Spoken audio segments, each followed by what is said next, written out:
में भारत में कुल कितने उच्च न्यायालय हैं?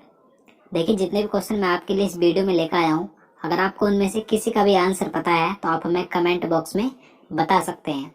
और देखिए, वीडियो के लास्ट में आपसे एक क्वेश्चन जरूर पूछा जाएगा, आपको उसका आंसर भी हमें कमेंट बॉक्स में जरूर बताना है।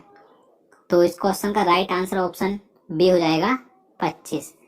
वर्तमान यानी कि इस समय में भारत में 25 उच्च न्यायालय यानी कि 25 हाई कोर्ट आपको याद रखना है। मैं आपको बता दूं, 25वां उच्च न्यायालय 1 जनवरी 2019 को आंध्र प्रदेश राज्य का बना। आंध्र प्रदेश की राजधानी अमरावती में बना है। तो आपको याद रखना है 25वां उच्च न्यायालय है, आंध्र प्रदेश राज्य का बना है। देखिए, पहले आंध्र प्रदेश राज्य और तेलंगाना राज्य का उच्च न्यायालय एक ही था, हैदराबाद उच्च न्यायालय था।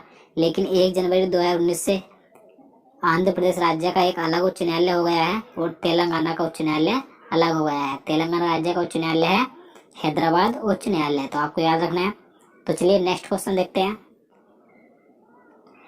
राज्यसभा के सदस्यों का कार्यकाल कितने वर्षों का होता है? राइट आंसर ऑप्शन सी हो जाएगा 6 वर्षों का। आपको याद रखना है 6 वर्षों का होता है राज्यसभा के सदस्यों का कार्यकाल। देखिए, मैं आपको बता दूं, राज्यसभा कभी भी भंग नहीं होती है, यह स्थायी सदन है। क्योंकि देखिए, इसके 1/3 सदस्य प्रत्येक 2 वर्ष बाद सेवानिवृत्त होते हैं, तो इसलिए राज्यसभा कभी भी भंग नहीं होती है। तो आपको याद रखना है राज्यसभा ये स्थायी सदन है। तो चलिए नेक्स्ट क्वेश्चन देखते हैं। क्वेश्चन नंबर 3 है, होपमैन कप किस खेल से संबंधित है? राइट आंसर ऑप्शन डी हो जाएगा टेनिस से संबंधित। आपको याद रखना है ये जो कप है होपमैन कप, ये टेनिस से संबंधित है। चलिए अगला क्वेश्चन देखते हैं। फतेहपुर सीकरी का निर्माण किसने करवाया था? राइट आंसर ऑप्शन सी हो जाएगा अकबर ने करवाया था। आपको याद रखना है। देखिए, अकबर ने जब गुजरात पर विजय प्राप्त की थी तो उसकी खुशी में वापस लौटते समय इसने फतेहपुर सीकरी का निर्माण करवाया था। तो आपको याद रखना है। चलिए नेक्स्ट क्वेश्चन देखते हैं। क्वेश्चन नंबर 5 है, जहांगीर के दरबार में पक्षियों के चित्र बनाने वाला महान चित्रकार कौन था? राइट आंसर ऑप्शन बी हो जाएगा मंसूर। आपको याद रखना है जहांगीर के दरबार में जो पक्षियों के चित्र बनाने वाला महान चित्रकार था उसका नाम मंसूर था। और देखिए, यहाँ से एक क्वेश्चन अधिकतर एग्जाम में पूछा जाता है कि चित्रकला का स्वर्णकाल किसके शासनकाल को कहा जाता है? तो आपको याद रखना है जहांगीर के शासनकाल को ही चित्रकला का स्वर्णकाल कहा जाता है। तो चलिए नेक्स्ट क्वेश्चन देखते हैं। टीबी रोग की रोकथाम के लिए कौन सा टीका लगाया जाता है? राइट आंसर ऑप्शन डी हो जाएगा BCG का टीका। आपको याद रखना है टीबी की रोकथाम के लिए BCG का टीका लगाया जाता है। चलिए अगला क्वेश्चन देखते हैं। क्वेश्चन नंबर 7 है, प्लासी के युद्ध के समय बंगाल का नवाब कौन था? राइट आंसर ऑप्शन बी हो जाएगा सिराजुद्दौला। आपको याद रखना है उस समय बंगाल का नवाब सिराजुद्दौला था।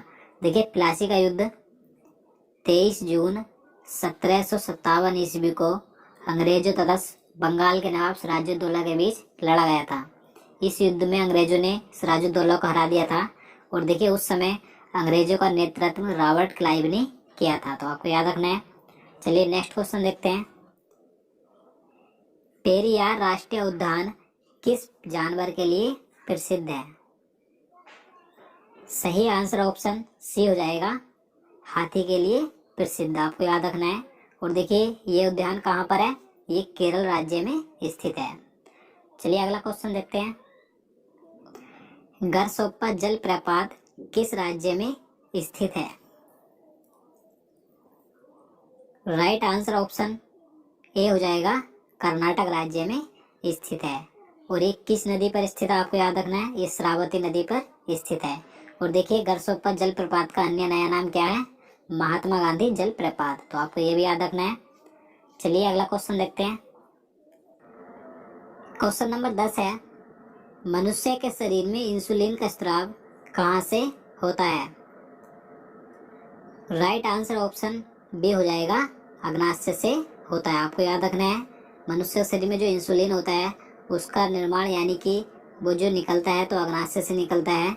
और देखिए ये एक प्रकार का हार्मोन होता है इंसुलिन। और देखिए हमेशा ऊर्जावान रहने के लिए हमारे शरीर में इंसुलिन का निर्माण होना आवश्यक है, तो आपको याद रखना है। नेक्स्ट क्वेश्चन देखते हैं। गुजरात की जीवन रेखा किस नदी को कहा जाता है? राइट आंसर ऑप्शन डी हो जाएगा, नर्मदा नदी को। आपको याद रखना है गुजरात राज्य की जीवन रेखा नर्मदा नदी को कहा जाता है। देखिए नर्मदा नदी गुजरात और मध्य प्रदेश राज्य में बहती है। और देखिए इसका उद्गम स्थल अमरकंटक है, यानी कि ये अमरकंटक से निकलती है और ये खंबात की खाड़ी में जाकर गिर जाती है, तो आपको याद रखना है। चलिए नेक्स्ट क्वेश्चन देखते हैं। क्वेश्चन नंबर 12 है, निम्न में से कौन एक कार्यरत व्यक्ति संसद के सदस्य नहीं होते हुए भी संसद की कार्यवाही में भाग ले सकता है? देखिए वेरी इंपॉर्टेंट क्वेश्चन है ये। तो इसका राइट आंसर ऑप्शन बी हो जाएगा, महान्यायवादी यानी कि अटॉर्नी जनरल। देखिए भारत का जो महान्यायवादी होता है उसे यह अधिकार होता है कि वह संसद का सदस्य नहीं होते हुए भी वह संसद की किसी भी कार्यवाही में भाग ले सकता है। और देखिए महान्यायवादी की नियुक्ति राष्ट्रपति के द्वारा की जाती है, तो आपको याद रखना है। चलिए अगला क्वेश्चन देखते हैं। मानव शरीर का ब्लड बैंक किसे कहा जाता है? सही आंसर ऑप्शन बी हो जाएगा, प्लीहा को यानी कि स्प्लीन को। आपको याद रखना है मानव शरीर का ब्लड बैंक प्लीहा को कहा जाता है। चलिए आगे देखते हैं। भारत की सबसे चौड़ी नदी कौन सी है? राइट आंसर ऑप्शन सी हो जाएगा, ब्रह्मपुत्र। आप सभी को पता होगा ये भारत की सबसे चौड़ी नदी है। और अगर हम बात करें भारत की सबसे लंबी नदी कौन सी है, तो गंगा है। और देखिए यहाँ से एक क्वेश्चन और एग्जाम में पूछा जाता है कि भारत की सबसे लंबी सहायक नदी कौन सी है, तो ये वेरी इंपॉर्टेंट क्वेश्चन है। तो आपको याद रखना है भारत की सबसे लंबी सहायक नदी यमुना है। ये किसकी सहायक नदी है, तो ये गंगा की सहायक नदी है। तो चलिए नेक्स्ट क्वेश्चन देखते हैं। क्वेश्चन नंबर 15 है, अंतर्राष्ट्रीय मजदूर दिवस कब मनाया जाता है? तो इसका सही आंसर ऑप्शन ए हो जाएगा, 1 मई को। आपको याद रखना है अंतर्राष्ट्रीय मजदूर दिवस 1 मई को मनाया जाता है। अगर हम यहाँ पर बात करें 3 मई की, तो 3 मई को विश्व प्रेस स्वतंत्रता दिवस मनाया जाता है, आपको याद रखना है। और 8 मई को विश्व रेड क्रॉस दिवस मनाया जाता है। और 21 मई को भारत में आतंकवाद विरोधी दिवस मनाया जाता है। तो आपको ये चारों दिवस याद रखने वेरी इंपॉर्टेंट है। तो चलिए नेक्स्ट क्वेश्चन देखते हैं। पेनिसिलिन की खोज किसने की थी? राइट आंसर ऑप्शन ए हो जाएगा, ए फ्लेमिंग ने, यानी कि अलेक्जेंडर फ्लेमिंग ने पेनिसिलिन की खोज की थी, आपको याद रखना है। और यहाँ पर बात करें बी पास्कल की, तो इन्होंने कैलकुलेटर की खोज की थी। और विलियम हार्वे ने, मैं आपको पहले कई बार बता चुका हूँ, इन्होंने रक्त परिवहन की खोज की थी। और यहाँ पर बात करें माइकल फेराडे की, तो इन्होंने डायनेमो की खोज की थी। तो आपको ये चारों याद रखने हैं। तो चलिए नेक्स्ट क्वेश्चन देखते हैं। पोलियो रोग में शरीर का कौन सा अंग प्रभावित होता है?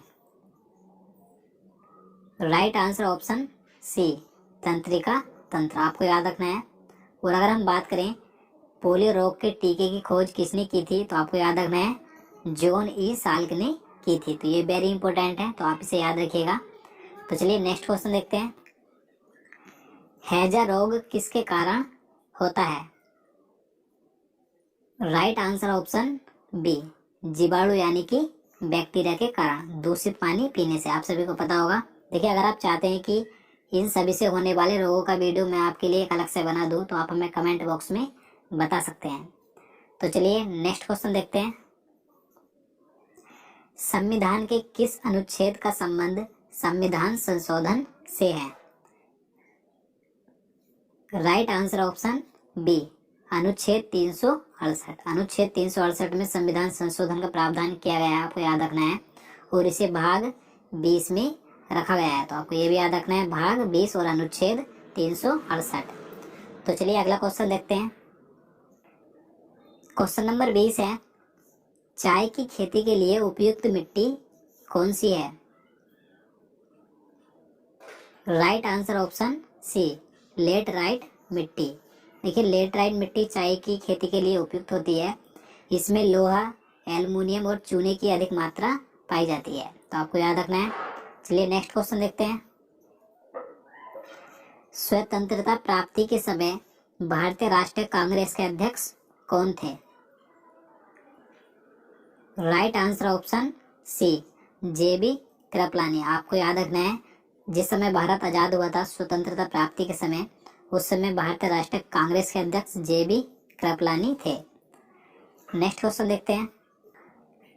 क्वेश्चन नंबर 22 है, भारत की 22 राजकीय भाषाओं को किस अनुसूची में रखा गया है? राइट आंसर ऑप्शन बी, 8वीं अनुसूची में। आपको याद रखना है, जो भारत की कुल 22 राजकीय भाषाएं हैं उन्हें 8वीं अनुसूची में रखा गया है। नेक्स्ट क्वेश्चन देखते हैं। सत्यार्थ प्रकाश के लेखक कौन थे? Right answer option A, Swami Dayanand Saraswati. आपको याद रखना है। और देखिए इनके बारे में एग्जाम में कई क्वेश्चन पूछे जाते हैं, तो मैं आपको बता देता हूँ। देखिए इनके बचपन का नाम मूल शंकर था और इन्होंने एक नारा दिया था, वेदों की ओर लौटो, तो आपको ये भी याद रखना है। और देखिए इन्होंने 1875 ईस्वी में आर्य समाज की स्थापना की थी और इन्हें भारत का मार्टिन लूथर भी कहा गया है। तो आपको ये सभी पॉइंट याद रखने हैं, वेरी इंपॉर्टेंट है। तो चलिए नेक्स्ट क्वेश्चन देखते हैं। राज्य हड़प नीति किससे संबंधित है? Right answer option B, Lord Dalhousie से। आप सभी को पता होगा इसके बारे में, राज्य हड़प नीति से ये किसने की थी? लॉर्ड डलहौजी ने की थी। नेक्स्ट क्वेश्चन देखते हैं।